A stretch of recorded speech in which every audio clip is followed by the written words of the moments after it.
कहानी के शुरू होते ही दिखाया जाता है कि एक आदमी एग यॉक के अंदर ग्रीन कलर का लिक्विड इंजेक्ट कर रहा है, जिसके फौरन बाद वो एग यॉक 1 से 2 हो जाती है। सीन कट होता है और हमें दिखाया जाता है कि कुछ लोग एलिजाबेथ स्पार्कल नाम का एक स्टार बना रहे हैं। असल में एलिजाबेथ एक बहुत ही खूबसूरत मॉडल है और एक शो की होस्ट भी। इस स्टार के बनने के कुछ अरसे तक लोग इस स्टार के पास आकर सेल्फीज लेते थे, लेकिन फिर आहिस्ता आहिस्ता लोगों का इस स्टार से ध्यान हटता चला गया और ये स्टार टूट गया। किसी ने इसे ठीक भी नहीं किया, जो ये साफ जाहिर कर रहा था कि लोगों का एलिजाबेथ स्पार्कल के अंदर से इंटरेस्ट खत्म होता जा रहा है। फिर सीन कट होकर हमें एलिजाबेथ स्पार्कल को दिखाया जाता है, जिसकी आज 50वीं सालगिरह है। अब वो बूढ़ी हो चुकी है, लेकिन अभी तक वो उसी शो को होस्ट करती है।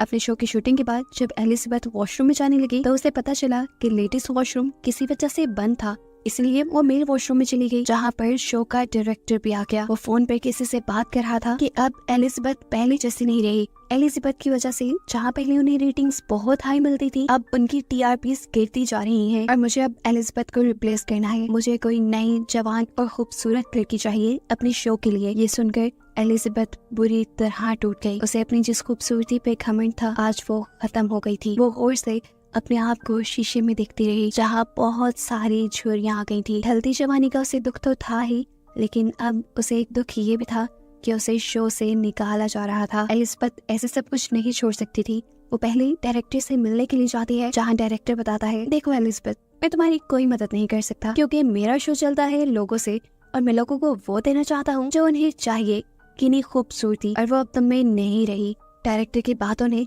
एलिजाबेथ को बुरी तरह तोड़ दिया था। वो होटल से निकल तो गई, लेकिन ड्राइव करते हुए डायरेक्टर की बातें उसके कानों में गूंज रही थी और बस पे इसी सब में उसका ड्राइविंग से ध्यान हट जाता है और सामने से आती हुई गाड़ी उसकी गाड़ी को बुरी तरह क्रैश कर जाती है। और हैरान कुन तौर पे पता चलता है कि एलिजाबेथ को इतने बुरे एक्सीडेंट में एक खराश भी नहीं आई थी। ये उसकी अच्छी किस्मत ही थी। खैर, एलिजाबेथ को डॉक्टर ने हॉस्पिटल से डिस्चार्ज तो कर दिया, लेकिन अब वो फूट फूट के रोने लगी क्योंकि उसने रास्ते में बिलबोर्ड से उतरती हुई अपनी पिक्चर्स देख ली थी। देखने को मिलता है कि यहाँ पे एक नर्स उसकी रीढ़ की हड्डी चेक करता है और फिर उसे उसके कपड़े दे देता है। एलिजाबेथ अब जैसे ही हॉस्पिटल से बाहर निकली तो उसे फील हुआ कि नर्स ने उसकी कोट में कोई मैसेज छोड़ा था। मैसेज में लिखा था कि इसने मेरी लाइफ बदल दी, और इसी के साथ एक ड्राइव भी थी जिस पे लिखा था द सब्सटेंस। एलिजाबेथ घर आती है और आते ही उस ड्राइव को चलाती है, जिसमें द सब्सटेंस नाम की एक फ्लूइड के बारे में इंफॉर्मेशन दी जा रही थी। ये सब्सटेंस एक जादुई सब्सटेंस था और ये सब्सटेंस किसी भी बूढ़े इंसान को उसका एक नया और जवान वेरिएंट दे सकता है। इसे सब्सटेंस फ्लूइड के साथ एक और भी फ्लूइड मिलने वाला था जो दोनों वेरिएंट्स यानी ओल्ड बॉडी और न्यू बॉडी को एक साथ जोड़ के भी रखता। ये काम इतना आसान तो नहीं था, लेकिन बहुत ज्यादा मुश्किल भी नहीं था। जो इंसान इस सब्सटेंस को यूज करता उसके लिए हर 7 दिन में अपने दोनों वेरिएंट्स को एक्टिवेट करना जरूरी था और नए वेरिएंट यानी जवान बॉडी को स्टेबलाइज रखने के लिए हर रोज उस नई बॉडी को एक इंजेक्शन लगाना है उस खास सब्सटेंस का जो पुरानी बॉडी के रीढ़ की हड्डी से निकलेगा। जब एक वेरिएंट यानी एक बॉडी एक्टिवेट रहेगी, उस टाइम पर दूसरा वेरिएंट यानी दूसरी बॉडी बेहोश रहेगी। एलिजाबेथ को पहले पहले तो ये सब झूठ लगा। उसने इस फ्लैश ड्राइव को ही एक झूठ समझकर डस्टबिन में फेंक दिया, लेकिन रात को फिर उसे ब्रेकडाउन फील हुआ। उसे अपने घर पे लगी अपनी जवानी की तस्वीरें डिस्टर्ब करने लगी और तब उसने जुनून में आकर उस नंबर पे मैसेज कर दिया कि मुझे वो सब्सटेंस ऑर्डर करना है। दूसरी तरफ जो कोई भी बात कर रहा था उसने ज्यादा एलिजाबेथ से बात नहीं की, बस एलिजाबेथ से उसका एड्रेस पूछा और फिर उसे एक खास एड्रेस बताते हुए कॉल काट दी। अगली सुबह दिखाया जाता है कि एलिजाबेथ न्यूज़पेपर पढ़ रही थी, जहाँ पर उसे एक एड दिखी जो उसी की कंपनी ने लगाई थी। एलिजाबेथ को रिप्लेस करने के लिए एक नई मॉडल के इंटरव्यू के लिए ये एड चल रही थी, जिसे देखकर वो और भी ज्यादा उदास हो गई। इसी न्यूज़पेपर के साथ उसने एक एनवेलप भी उठाया था जो ब्लैक कलर का था। एलिजाबेथ जब उस एनवेलप को खोलती है तो उसमें एक नंबर लिखा हुआ था। अब एलिजाबेथ उस आदमी के कॉल पे बताई सीक्रेट एड्रेस पे पहुंचती है जो काफी अंदर करके एक खुफिया सी जगह थी। ये था एक लॉकर रूम जो उसे नंबर कार्ड दिया गया था। एलिजाबेथ ने उसी के जरिए इस जगह को एक्सेस किया और फिर अपना लॉकर खोला, जहाँ पे एक बॉक्स था जिसे लेकर वो अपने घर आ गई। घर आकर वो फौरन इस बॉक्स को खोलती है तो उसमें उसे काफी सारी चीजें मिली। सबसे पहले एक सीरम और एक इंजेक्शन जिसे सिर्फ एक मर्तबा इस्तेमाल करना था। उसके साथ ही एक स्टेबलाइजर किट जिसके जरिए रोज नई यानी जवान बॉडी को उन्हें स्टेबलाइज करना था। और ये तो उस फ्लैश ड्राइव से पहले ही पता चल चुका है कि उस स्टेबलाइजर का फ्लूइड ओल्ड बॉडी की रीढ़ की हड्डी से निकलेगा। अब दोनों बॉडीज को चेंज करने के लिए भी एक खास किस्म की किट दी गई थी और साथ में दोनों बॉडीज के लिए यानी जवान और बूढ़ी बॉडी के लिए स्पेशल खाना भी दिया गया था। एलिजाबेथ इसके बाद वॉशरूम में जाती है और काफी देर तक अपनी बॉडी को देखती रहती है, ऐसे जैसे वो फैसला न कर पा रही हो कि उसे ये करना भी चाहिए कि नहीं। फिर कुछ सोचने के बाद उसने वो ग्रीन फ्लूइड यानी वो सब्सटेंस अपने अंदर इंजेक्ट कर लिया। इंजेक्शन लगाने की कुछ देर तक तो एलिजाबेथ को कुछ नहीं हुआ, लेकिन फिर कुछ देर बाद उससे बहुत ज्यादा दर्द हुआ, इतना कि उसकी आंखें फटने लगी। उसकी आंखों में हमने उसके आईबॉल्स को डबल होते देखा और फिर अगले ही सेकंड उसकी कमर फटने लगी, जहाँ से एक नई और जवान लड़की निकल कर बाहर आई। ये एलिजाबेथ का नया वर्जन था, एक नई जवान बॉडी जो पिछली बॉडी के अंदर से निकली थी। एलिजाबेथ के इस नए वर्जन ने अपने आप को शीशे में देखा और काफी देर तक तो उसे यकीन ही नहीं आया कि जो उसने यूज किया था वो काम कर गया। वो इतनी खूबसूरत और जवान बन गई कि जैसा उसने सोचा भी नहीं था। काफी देर तक अपनी खूबसूरती देखने के बाद अब वो एलिजाबेथ के पुराने वर्जन यानी पुरानी बॉडी की कमर पे टांके लगाती है, जिसे फाड़ कर वो बाहर निकली थी। इसके बाद वो अपनी पुरानी बॉडी को जिंदा रखने के लिए एक फूड बैग उसके साथ अटैच कर देती है, जो कंपनी ने ही उसे दिया था। आज पूरी रात उसने अपनी खूबसूरती को एंजॉय किया। सुबह जब वो उठी तो उसके नाक से खून आ रहा था कि देखकर वो परेशान हो गई और उसे याद आया कि उसे तो एक एक्टिवेटेड किट भी दी गई थी और उसे बताया गया था कि हर रोज नई बॉडी को यानी जवान बॉडी को एक्टिव रखने के लिए पुरानी बुढ़ी बॉडी की रीढ़ की हड्डी से उसे सब्सटेंस निकाल कर अपने अंदर इंजेक्ट करना है। इसीलिए वो फौरन पुरानी बॉडी की रीढ़ की हड्डी से सब्सटेंस निकालना शुरू कर देती है और ये इंजेक्शन लगाने के बाद वो बिल्कुल नॉर्मल हो चुकी थी। इस नए वर्जन की खूबसूरती पहले से कहीं ज्यादा थी, इसीलिए वो तैयार होती है और उसी शो के ऑडिशन के लिए जाती है जहाँ से उसे निकाल दिया गया था। वहाँ एलिजाबेथ की खूबसूरती देखकर सभी लोग दंग रह गए और डायरेक्टर ने भी फौरन एलिजाबेथ को सिलेक्ट कर लिया। एलिजाबेथ ने यहाँ अपना नाम सू बताया था। इंटरव्यू में सिलेक्ट होने के बाद सू को याद आता है कि उसे तो हर हफ्ते अपनी बॉडी चेंज भी करनी है, जिसके लिए वो बहाना बनाती है कि मेरी मॉम बीमार है और मुझे हर हफ्ते अपने गांव जाना पड़ता है अपनी मॉम का ख्याल रखने के लिए। डायरेक्टर बिना कुछ सोचे समझे उसके हफ्ते में ये छुट्टियां लेने वाली शर्त भी मान चुके थे। फाइनली सू को ये जॉब मिल गई थी और वो इस जॉब को बहुत एंजॉय कर रही थी। जो इस नई बॉडी से उसे खूबसूरती मिली थी, उसे शो ऑफ करके उसने बहुत जल्दी बहुत ही फॉलोअर्स बना लिए थे और देखते ही देखते उसके बिलबोर्ड्स, उसके एड पूरे शहर में चलने लगे थे। और अब पूरे 6 दिन भी गुजर गए थे एलिजाबेथ को इस नई बॉडी में आए और आज 7वां दिन था, यानी बॉडीज शिफ्ट करने का दिन था। कि नहीं, अब पूरे 1 हफ्ते के लिए एलिजाबेथ का पुराना वर्जन यानी पुरानी बॉडी एक्टिव रहेगी। बॉडी शिफ्ट करने के बाद एलिजाबेथ अपनी नई बॉडी के साथ फूड अटैच करती है और फिर अपने ऑफिस यानी अपने शो पे जाती है, जहाँ डायरेक्टर उसे उसके पैसों के बदले एक गिफ्ट देकर और उसकी काफी सारी बुराइयां करके उसे ऑफिस से निकाल देता है, जिसकी वजह से घर आकर उसे काफी बुरा लग रहा था। खैर, अब अगला दिन आ जाता है। एलिजाबेथ को न्यूज़पेपर पढ़ते हुए एक एनवेलप मिला उसी कंपनी का, जहाँ से उसने वो सब्सटेंस लिया था। इस एनवेलप के अंदर मैसेज था कि उसकी नई रिफिल किट आ चुकी है और एलिजाबेथ अब अपना कोट शर्ट पहनकर वो किट ले आती है। अब 7 दिन पूरे हो जाते हैं और एलिजाबेथ सू में बदल जाती है, यानी वो अपनी नई बॉडी को एक्टिव कर लेती है। अब इस नई बॉडी ने तो दुनिया के सारे मजे लेने थे, ऐसे में वो कभी घर पे होती कभी ना होती, उसकी सच्चाई खुल भी सकती थी। इसलिए उसने फैसला किया कि वो अपने घर की ही एक दीवार तोड़कर एलिजाबेथ की पुरानी बॉडी को वहाँ छुपा कर रखेगी। सू की इस खटर पटर से इतना शोर हो रहा था कि उसके नेबर्स भी परेशान होने लगे और जब एक नेबर आकर उससे कंप्लेन करने लगा तो सू की खूबसूरती को देखकर वो कंप्लेन भी नहीं कर पाया। उल्टा उसने बोला, अगर कोई मदद चाहिए हो मुझे बुला लेना, मैं पास में ही रहता हूँ। लेकिन सू तो सीक्रेट काम कर रही थी, किसी की मदद उसे चाहिए नहीं थी, इसीलिए बड़े नखरीले अंदाज में उसने अपने नेबर के मुंह पे ही दरवाजा बंद कर लिया और फिर वो अंदर आई और कई घंटे लगाकर उसने अपना काम पूरा कर लिया। यानी उसने अपने घर के अंदर ही एक खुफिया कमरा बना लिया, जिसके अंदर उसने एलिजाबेथ की पुरानी बॉडी छुपा दी। अब क्योंकि एलिजाबेथ की जगह सू ने ले ली थी और सू मशहूर होने वाली थी, इसलिए उसने एलिजाबेथ की सारी जवानी की फोटोज भी उसी के साथ छुपा दी। एलिजाबेथ को अपनी इस नई बॉडी में इतना मजा आ रहा था कि इस सब में वो भूल ही गई कि आज शिफ्टिंग का दिन था। उसकी पुरानी यानी एलिजाबेथ वाली बॉडी का खाना खत्म हो रहा था और आज उसे अपनी बॉडी शिफ्ट करनी थी। सू अपने एक दोस्त को घर भी ले आती है। घर आकर जब वो अपने काम में बिजी थी तो एकदम से उसे अपने नाक से खून बहता फील हुआ और अजीब उसकी बॉडी में सनसनाहट शुरू हो गई। वो समझ गई कि अब उसकी बॉडी शिफ्ट करने का टाइम है, लेकिन बॉडी शिफ्ट करने के बजाय उसके दिल में लालच आ गया। उसने कुछ और ज्यादा देर अपनी इस नई बॉडी में रहने का फैसला किया और एलिजाबेथ की बॉडी से सब्सटेंस निकाल कर अपनी बॉडी में इंजेक्ट कर लिया, जिससे वो तो ठीक हो गई, लेकिन एलिजाबेथ की बॉडी के साथ क्या होगा ये आगे पता चलेगा। 7 दिन और सो ने ऐसे ही गुजारे और फिर बॉडी शिफ्ट की। जब वो एलिजाबेथ वाली बॉडी में आई तो उसने देखा कि उसकी एक उंगली गल चुकी थी और ये सरासर उसकी लापरवाही की वजह से हुआ था, यानी उसने वक्त पे अपनी बॉडी स्विच नहीं की थी। एलिजाबेथ अब टेंशन में कंपनी में कॉल करती है और उनसे पूछती है कि मैंने अपना एक साइकिल मिस कर दिया, मैंने अपनी बॉडी स्विच नहीं की, जिसकी वजह से मेरी एक उंगली खराब हो गई है, इसे ठीक करने का क्या सोल्यूशन है। तब कंपनी ने जवाब दिया, इसका कोई हल नहीं, जो हो गया सो हो गया। और ये सुनकर वो बहुत ज्यादा डर गई। कंपनी ने उसे बताया कि तुम 2 नहीं हो, तुम हो एक ही बॉडी से निकली है तुम्हारी वो नई बॉडी भी, इसीलिए तुम्हें ध्यान रखना होगा। फिर एलिजाबेथ अब अपनी नई रिफिल किट में निकल आई। अपनी रिफिल्स लेने के बाद वो एक रेस्टोरेंट में गई, जहाँ पर उसे एक बूढ़ा आदमी नजर आया जो उससे अजीबोगरीब बातें करने लगा था।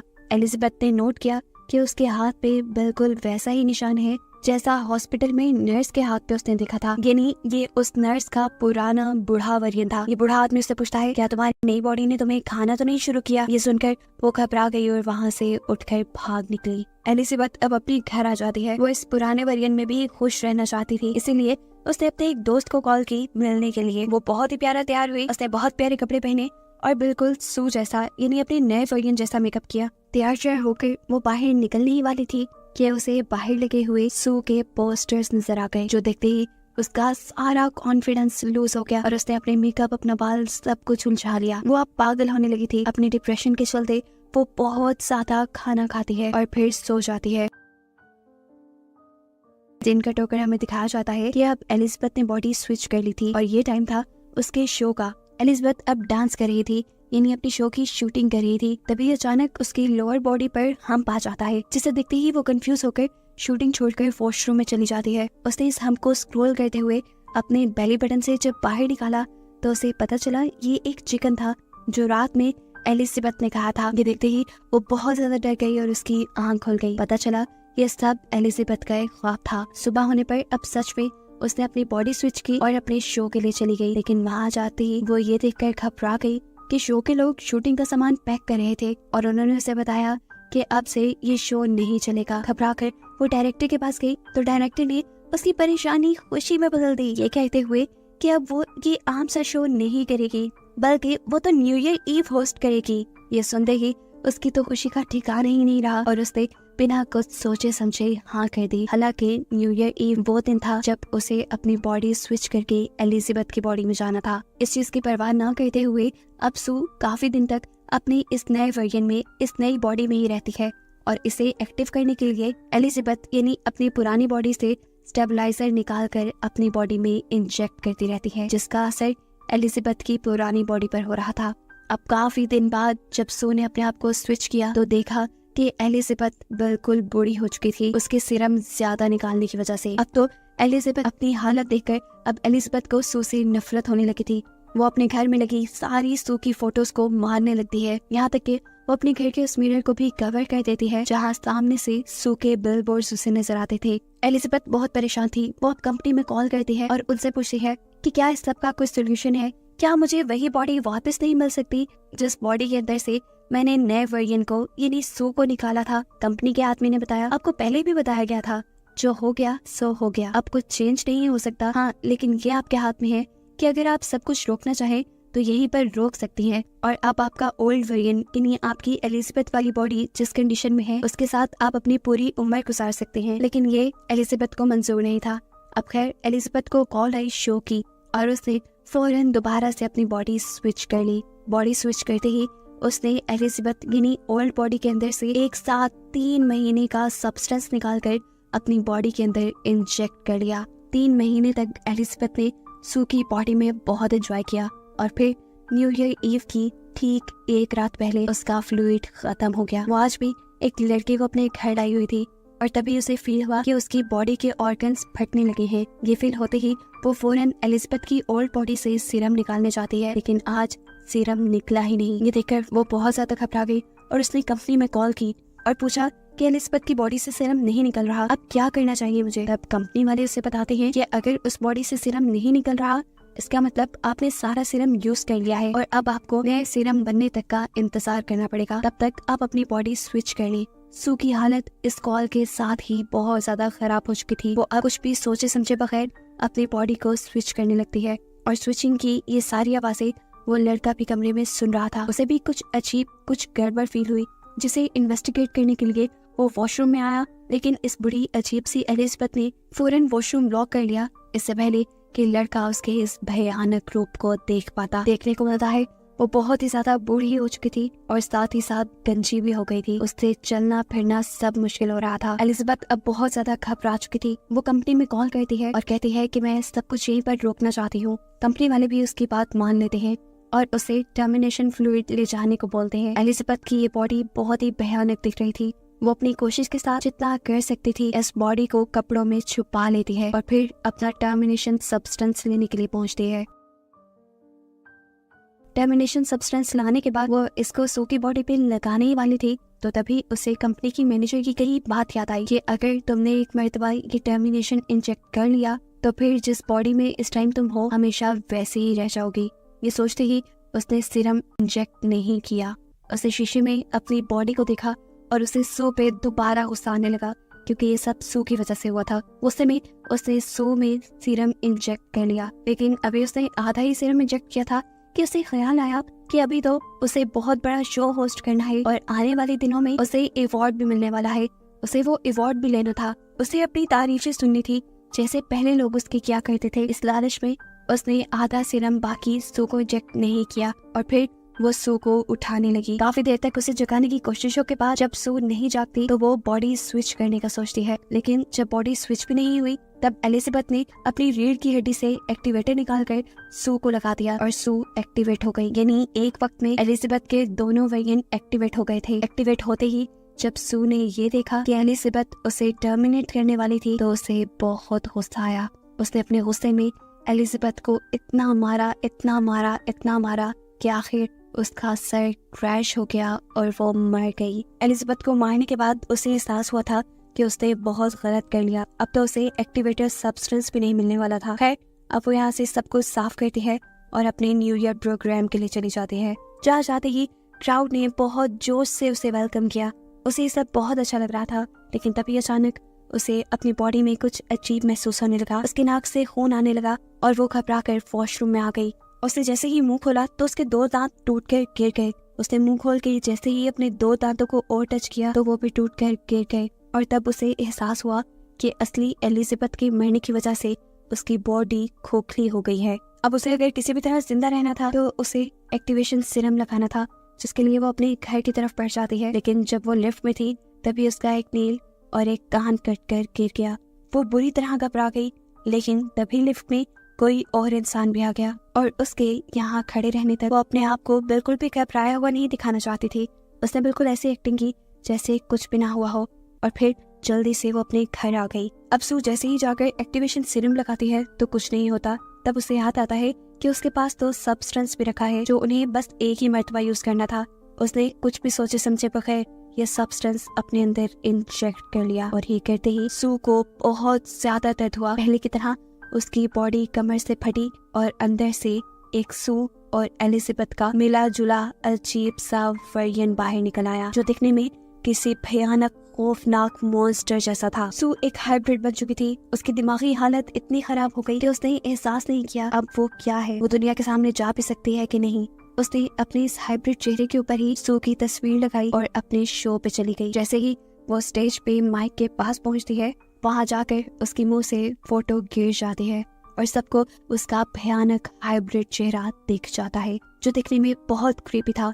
सभी लोग उससे डरने लगे और उसे मॉन्स्टर कहकर उससे दूर भागने लगे। एलिजाबेथ को देखकर घबराते हुए अब एक आदमी बेसबॉल बैट से एलिजाबेथ के मुंह पे वार करता है, जिससे उसका मुंह कट के इधर उधर गिर जाता है और उसकी बॉडी से खून निकलकर पूरे स्टूडियो में फैल जाता है। सभी लोग घबराकर वहां से चले गए और एलिजाबेथ की बॉडी अजीबो गरीब टुकड़ों में डिवाइड होते हुए किसी कीड़े की तरह रेंगते हुए वहां से बाहर निकल आई, जहाँ नीचे बिल्कुल एलिजाबेथ स्पार्कल का स्टार बना हुआ था। उसकी पूरी बॉडी खत्म हो चुकी थी और बस अब एलिजाबेथ का चेहरा ही अजीब हालत में उस स्टार के ऊपर लेटा हुआ था, जो आसमान की तरफ देखते हुए मुस्कुरा रहा था। और एकदम से वो भी फट कर यहाँ पे बस खून रह गया, जिस खून को अगली सुबह यहाँ पे काम करने वाले आदमियों ने साफ कर दिया। और बस यही दिखाते हुए ये कहानी यहाँ खत्म हो गई।